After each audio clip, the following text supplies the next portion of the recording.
ధర్మగ్రంథాలు చెప్తున్నాయి. శుభము అశుభము అనేది సంకల్పాన్ని బట్టి ఉంటుంది. మనము లోకంలో వింటాం మంచి చావు చెడ్డ చావు.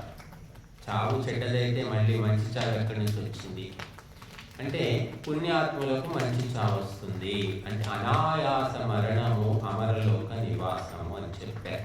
ఇప్పుడు పుణ్యాత్ములు ఆ పండిపోయిన ఆ కర్బూజా పండు తీగ నుంచి తనకు తాను వేరైనట్టుగా అనాయాసంగా వాళ్ళు ప్రాణాలు వదిలేస్తారు.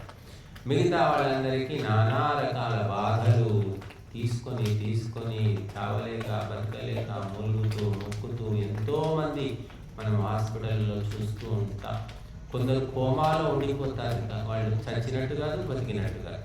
వాళ్ళు చచ్చిపోయారని చెప్పడానికి వీల్లేదు, బతుకుతున్నారు. శ్వాస ఆడుతూ ఉంటుంది కానీ లేవలేదు, స్పృహలో ఉంటారు, కోమా అంటారు.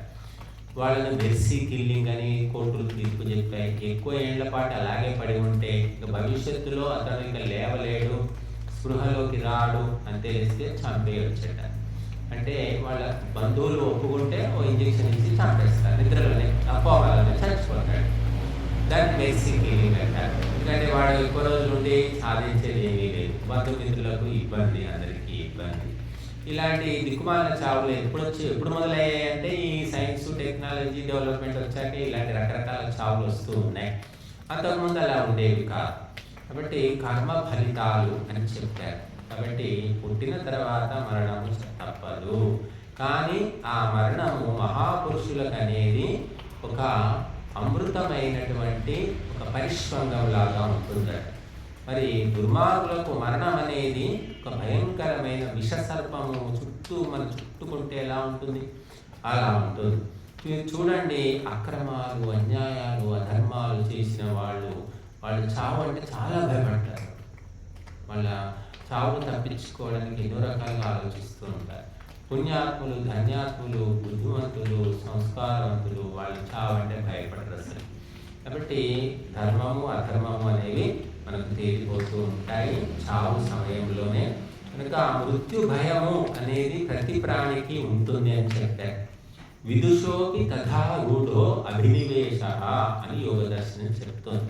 పంచక్లేశాల్లో చివరి క్లేశం ఏమిటంటే అవిద్య, అస్మిత, రాగం, ద్వేషం, అభినివేశం అని అతి సూక్ష్మం అన్నమాట.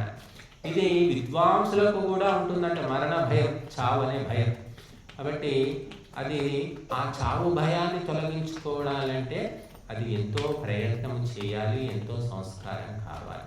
కనుక ఈ మృత్యుంజయ మహామంత్రం ఏమి చెప్తుంది మనకంటే, ఓ భగవంతుడా, మాకు ఆ పండిన కర్బూజా పండు తీగ నుంచి వేరేనట్టుగా మాకు కూడా అటువంటి మృత్యువును ప్రసాదించు, అమృతత్వాన్ని వేరు చేయకు, కానీ మృత్యు బంధనం నుంచి వేరు చేయి అని వేడుకుంటున్నాం. మృత్యు బంధనం ఏమిటి అంటే బాధలు, త్రిగుణాలు, పైత్యం, త్రిదోషాలు ప్రకోపించడం, ఇలాంటివి ఎన్నో ఉన్నాయి.